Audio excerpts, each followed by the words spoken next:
जय हिंद। आज हम लोग political science class 6 chapter number 3 को पढ़ेंगे। इसका हेडिंग से व्हाट इज गवर्नमेंट। चैप्टर का नाम ही है व्हाट इज गवर्नमेंट। चैप्टर खुद हमसे सवाल कर रहा है कि व्हाट इज गवर्नमेंट, सरकार क्या होती है। तो हम लोग इस चैप्टर में ये 6 पॉइंट्स को कवर करेंगे एनसीईआरटी के बुक के हिसाब से। ये चैप्टर बहुत ही इंपॉर्टेंट है, बहुत ही इंटरेस्टिंग है और बहुत कुछ सिखाने वाली है। लर्निंग चैप्टर है। इस चैप्टर को क्लास 6 के स्टूडेंट को तो पढ़ना ही चाहिए, साथ ही साथ जो लोग कॉम्पिटिटिव एग्जाम्स की तैयारी कर रहे हैं उनके लिए भी बहुत इंपॉर्टेंट है। तो बिना स्किप किए हुए पूरा वीडियो को देखिए। वीडियो बहुत बड़ा लंबा नहीं होगा, लेंदी नहीं होगा, लेकिन सारे पॉइंट्स को हम लोग कवर करेंगे। देखिए, सबसे पहला जो चैप्टर का नाम हमारा है गवर्नमेंट क्या है, व्हाट इज गवर्नमेंट। इस बात को हम लोग क्लियर करते हैं। बहुत से लोगों के मन में क्या होता है कि जो पॉलिटिशियन होते हैं, जो नेता होते हैं, कोई मुख्यमंत्री, प्रधानमंत्री, वही गवर्नमेंट होते हैं, वही सरकार होता है। बहुत से लोगों के मन में ये चलता रहता है। उसके बाद आप में से बहुत सारे लोगों के घर में गवर्नमेंट ऑफिसर भी होंगे। आप सुनते होंगे कि गवर्नमेंट ऑफिसर, सरकार का अधिकारी, क्या वो गवर्नमेंट है जो गवर्नमेंट के ऑफिसर है।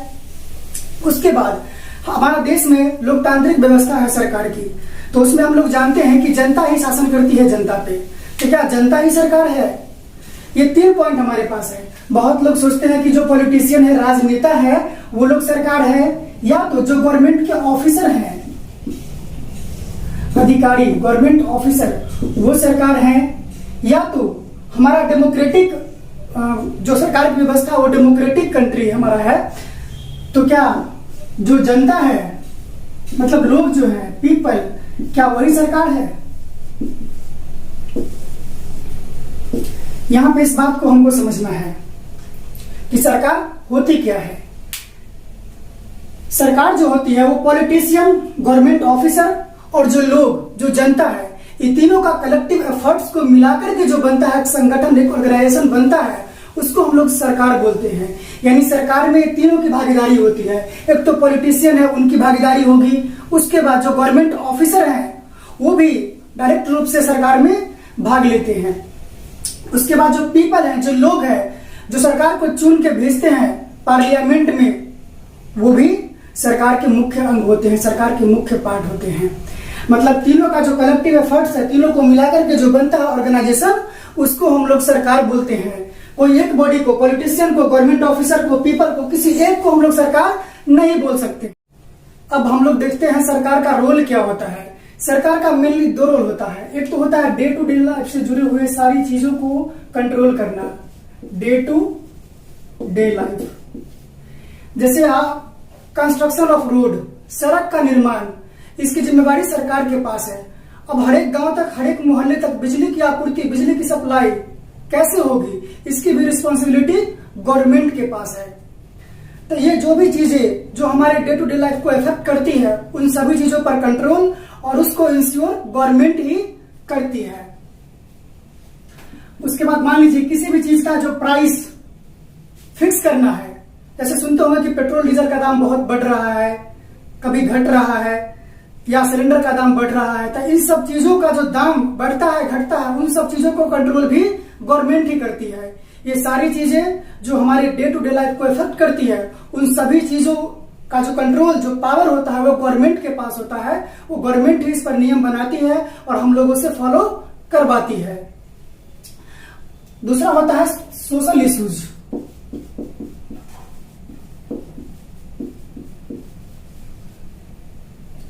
जैसे मान लीजिए कि हमारे देश में बहुत गरीब लोग हैं। आप भी जानते हैं कि लगभग आधी आबादी गरीबी रेखा के नीचे में आती है।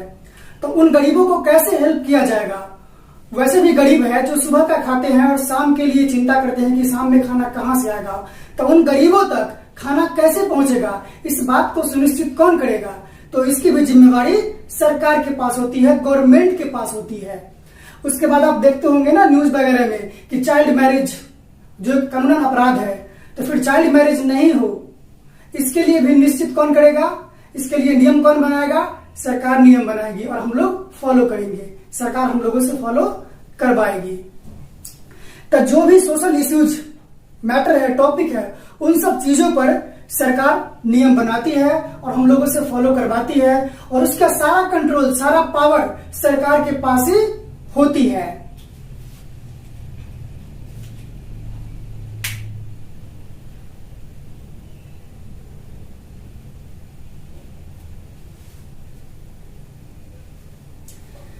अब देखिए, आप लोग जानते हैं कि जो भारत है उसके चारों तरफ कोई दूसरा देश है।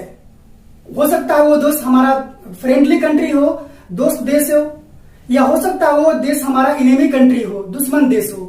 तो उन देशों से जो सुरक्षा प्रदान करता है, जो डिफेंस होता है, उसकी भी रिस्पॉन्सिबिलिटी हमारे गवर्नमेंट के पास होती है, हमारी सरकार के पास होती है कि दुश्मन देश से हमारे देश को कैसे सुरक्षित रखा जाए, हमारे देश के अंदर जो लोग हैं वो कैसे सुरक्षित रहेंगे। इन सब की जिम्मेवारी भी गवर्नमेंट के पास होती है। आप देखते होंगे इंडिया जो है ना, ये इंडिया, इस तरफ चीन है, इस तरफ पाकिस्तान है। पाकिस्तान जो है ऑफिशियली इनेमी कंट्री हमारा इंडिया का है, और चीन से भी तो अच्छा खासा हमारा रिश्ता बनता नहीं है नहीं। तो ये सब जो देश है, जो दुश्मन देश है, उन सब से रक्षा प्रदान करता है, हमारे बॉर्डर को सेफ गार्ड करता है। उन सब चीज की जिम्मेवारी भी गवर्नमेंट के पास होती है, सरकार के पास होती है। उसके बाद आप सुनते होंगे कि जब कभी भूकंप आती है, नेशनल डिजास्टर मतलब राष्ट्रीय आपदा, भूकंप आ गई, बाढ़ आ गई, या किसी और तरह की आपदा विपदा आ गई, तो उस समय जो सहायता प्रदान करती है गरीबों को, लोगों को, सारे लोगों को, वो भी जिम्मेवारी सरकार की होती है। गवर्नमेंट की रिस्पॉन्सिबिलिटी में वो भी आती है। ठीक है, 3 नंबर हो गया safeguarding of our nation.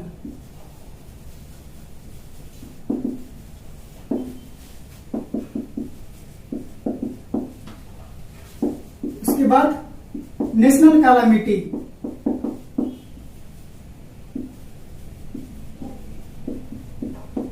मतलब डिजास्टर, कोई भी आपदा विपदा, इन सब चीजों को जो कंट्रोल करती है वो सरकार होती है। देखिए, अब गवर्नमेंट क्या है इस बात को हम लोग समझ गए, जो गवर्नमेंट का रोल है, जो उसकी जिम्मेवारी है, उस चीजों को हम लोग समझ गए।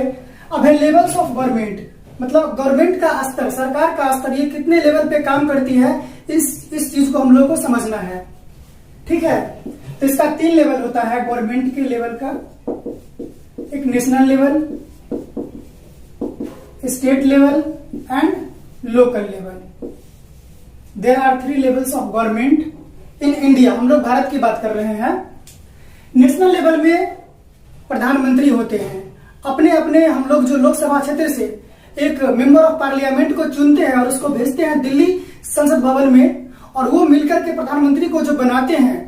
तो इस स्तर की जो सरकार होती है उसको बोलते हैं नेशनल लेवल की सरकार। इस नेशनल लेवल की सरकार के पास पूरे देश का, इंटायर कंट्री का कंट्रोल होता है। वो पूरे देश के लिए नियम बनाते हैं और उसको फॉलो करवाते हैं, और वो नियम पूरे देश में लागू होता है। मतलब इनके ऊपर पूरे देश की जिम्मेवारी होती है। दूसरा होता है स्टेट लेवल, जो हम लोग अपने अपने विधानसभा क्षेत्र से विधायक को चुनते हैं और उसको भेजते हैं वहां, मतलब अपने राजधानी में, और वो विधायक लोग अपने मुख्यमंत्री का चुनाव करते हैं। तो ये जो सरकार होती है, इसकी जिम्मेवारी, एरिया ऑफ रिस्पॉन्सिबिलिटी जो होती है, वो अपने राज्य तक ही सीमित होती है। जैसे बिहार, राजस्थान, उत्तर प्रदेश, मध्य प्रदेश, ये राज्य हो गया। तो इन सब राज्य का अलग अलग मुख्यमंत्री होगा, उनकी जिम्मेवारी अपने अपने राज्य तक ही सीमित होगी। एरिया ऑफ रिस्पॉन्सिबिलिटी उनके राज्य तक ही होगी, उनके स्टेट तक ही होगी। वो अपने स्टेट के लिए ही उत्तरदायी होंगे। वो जो भी नियम बनाएंगे वो उनके स्टेट में ही लागू होगी और उनके स्टेट के लिए ही मान्य होगा। दूसरा होता है लोकल लेवल, जिसको बोल सकते हैं आप डिस्ट्रिक्ट लेवल, पंचायत स्तर, लोकल लेवल की जो होती है। अब इसमें भी 3 होता है। एक तो होता है ग्राम स्तर पर जो पंचायत होता है, उसको बोल सकते हैं आप। दूसरा होता है प्रखंड स्तर पर, जिसमें पंचायत समिति लोग होते हैं सदस्य उसके। और तीसरा होता है जिला स्तर पर, जिसमें जिला परिषद लोग सदस्य होते हैं उसके। क्या क्या होता है? एक तो ग्राम स्तर पर ये पंचायत होता है, ग्राम स्तर पर। दूसरे होते हैं प्रखंड स्तर पर। प्रखंड स्तर पर जो होता है लेवल ऑफ गवर्नमेंट, इसका जो सदस्य होता है, मेंबर होता है, वो पंचायत समिति होते हैं।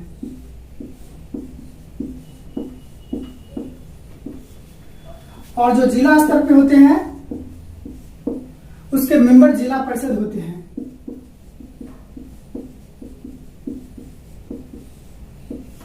तो ये कंस्ट्रक्शन है, ये ढांचा है हमारे देश में सरकार का। मेनली 3 लेवल है, नेशनल, स्टेट एंड लोकल। अब है लॉज एंड गवर्नमेंट, मतलब लॉ सरकार से किस प्रकार संबंधित है। सरकार सभी चीजों पर लॉ बनाती है, जहां तक उनका आधिकारिक क्षेत्र होता है। जैसे नेशनल लेवल की सरकार है तो पूरे देश के लिए नियम बनाएंगे, अगर राज्य स्तर का है तो वो पूरे अपने राज्य के लिए जिम्मेवार होंगे। तो सरकार नियम बनाती है और ये इंश्योर करती है कि हम लोग उस नियम को माने। लेकिन दूसरा इसमें बात यह है कि अगर सरकार उस नियम को नहीं मानती है, सरकार ही नियम पर नहीं चलती है, तो उसके लिए भी व्यवस्था हमारे देश में है, लोकतांत्रिक देश में होती है कि हम लोग सरकार के खिलाफ सुप्रीम कोर्ट को अप्रोच कर सकते हैं और सरकार के खिलाफ याचिका दर्ज कर सकते हैं। ये प्रावधान होती है लोकतांत्रिक देश में, और हमारा देश भी लोकतंत्र है, इसीलिए हमारे देश में ये भी प्रावधान है कि अगर सरकार कोई नियम बनाती है, और हम लोग तो मानते ही हैं, वो इंश्योर करती है कि हम लोग इस बात को माने, लेकिन अगर सरकार ही किसी नियम से पीछे हटती है, किसी नियम को मानने से इनकार करती है जो पब्लिक के हित में होती है, तो पब्लिक डायरेक्टली रूप से सुप्रीम कोर्ट को अप्रोच कर सकती है। हमारा अगला पॉइंट है टाइप्स ऑफ गवर्नमेंट। गवर्नमेंट के कितने टाइप्स होते हैं? वैसे तो बहुत सारे टाइप्स होते हैं, लेकिन आपके बुक में एनसीईआरटी में 3 टाइप्स का दिया गया है जो बहुत इंपॉर्टेंट है। 3 टाइप को हम लोग पढ़ते हैं। एक होता है monarchy, second one is dictatorship, and third one is जो हमारे कंट्री में है डेमोक्रेसी। फर्स्ट है मोनार्की। ये क्या होता है कि इसमें राजा या रानी ही पूरे देश को, अपने राज्य को कंट्रोल करते हैं, और उनके पास कुछ ग्रुप ऑफ मेंबर होते हैं, बोर्ड ऑफ मेंबर होते हैं जो नियम बनाते हैं, जो उनको सलाह दे सकते हैं, राजा को या रानी को सलाह दे सकते हैं किसी भी मसले को लेकर के, किसी भी मुद्दे को लेकर के। और इसमें चुनाव नहीं होता है, राजा या रानी का चुनाव नहीं होता है। और इस तरह के जो सरकार होता है उसमें जो भी वो नियम बनाएंगे, इसके लिए जनता को बताना अनिवार्य नहीं है। जनता को नहीं भी बता सकते हैं, बता भी सकते हैं, ये उनके ऊपर है, क्योंकि जनता उनको नहीं चुना है। दूसरा हमारा टाइप है डिक्टेटरशिप। हिटलर का नाम सुने होंगे आप। इसमें क्या होता है कि एक आदमी ही पूरा कंट्रोल करता है, इसमें कोई बोर्ड ऑफ मेंबर नहीं होता है, कोई आदमी नहीं होता जो उसको सलाह दे सकता है। इसके मन में जो आएगा वही करेगा, जो मन में नहीं आएगा वो नहीं करेगा। और इसमें क्या होता है कि जनता का विशेष ख्याल, विशेष ध्यान रखा जाता है, नहीं भी रखा जाता है। ये डिपेंड करता है कि वो आदमी कौन है और उसकी सोच क्या है। उसके मन में जो आएगा वही करेगा। उसके पास कोई ग्रुप ऑफ मेंबर नहीं होता है जो उसको सलाह दे सकता है, सजेस्ट कर सकता है कि इस तरह के नियम बनाया जाए या इस तरह के नियम को तोड़ा जाए। और दूसरा है डेमोक्रेसी। दिस इज डेमोक्रेसी जो हमारे देश में है, हमारे इंडिया कंट्री में। India is an democratic country. इसमें क्या होता है कि जनता ही सरकार को चुनती है, जनता ही प्रत्यक्ष रूप से सरकार होती है और वही जनता पर कंट्रोल करती है। मतलब जनता जिसको चाहेगी उसको सरकार बनाएगी और जिसको नहीं चाहेगी उसको सरकार नहीं बनाएगी। मेन रूप से इसमें जनता ही फंक्शन करता है डेमोक्रेटिक सिस्टम ऑफ गवर्नमेंट में जो हमारे देश में है।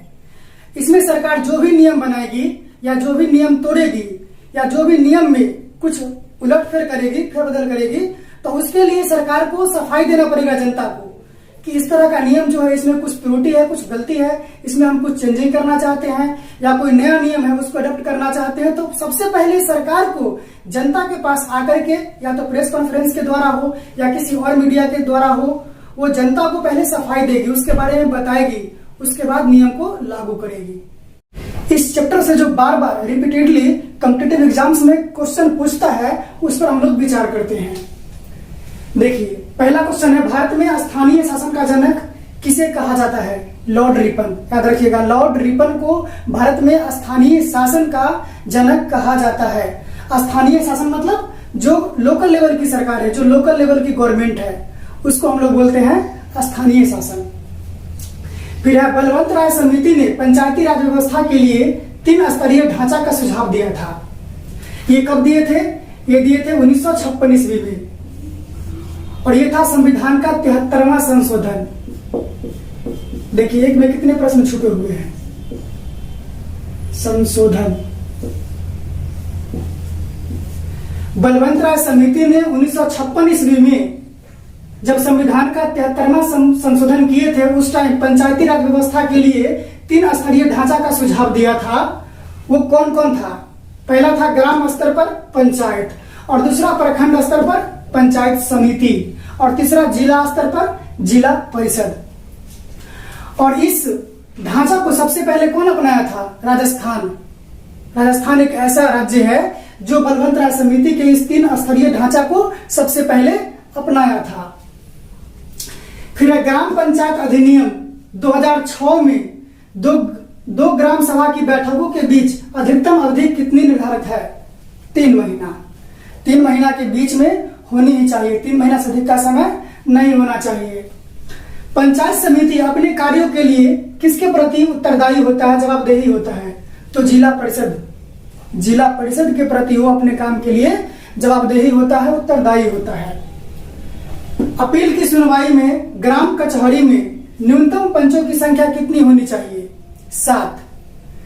कम से कम 7 पंच होनी चाहिए, तभी ग्राम पंचायत जो होता है उसमें अपील की सुनवाई हो सकती है। बिहार में पंचायत समिति के नियोजन और वित्त का अध्यक्ष कौन होता है? पंचायत समिति के प्रमुख, जिसको हम लोग प्रखंड प्रमुख भी बोलते हैं, क्योंकि पंचायत समिति जो होता है प्रखंड स्तर पे होता है, और वो पंचायत समिति का जो अध्यक्ष होगा, जो उसका चेयरमैन होगा, उसको हम लोग बोलते हैं प्रखंड प्रमुख या पंचायत समिति का प्रमुख। पंचायती राज किस सूची का विषय है? यह राज्य सूची का। मतलब पंचायत लेवल का जो गवर्नमेंट है, लोकल लेवल का जो गवर्नमेंट है, वो पूरी तरीका से राज्य के अंतर्गत होता है। मतलब पंचायती राज में जो चुनाव होता है, इलेक्शन होता है, उसमें राज्य कंट्रोल करती है और राज्य ही वहां चुनाव करवाती है, और पूरा का पूरा कंट्रोल राज्य का ही होता है।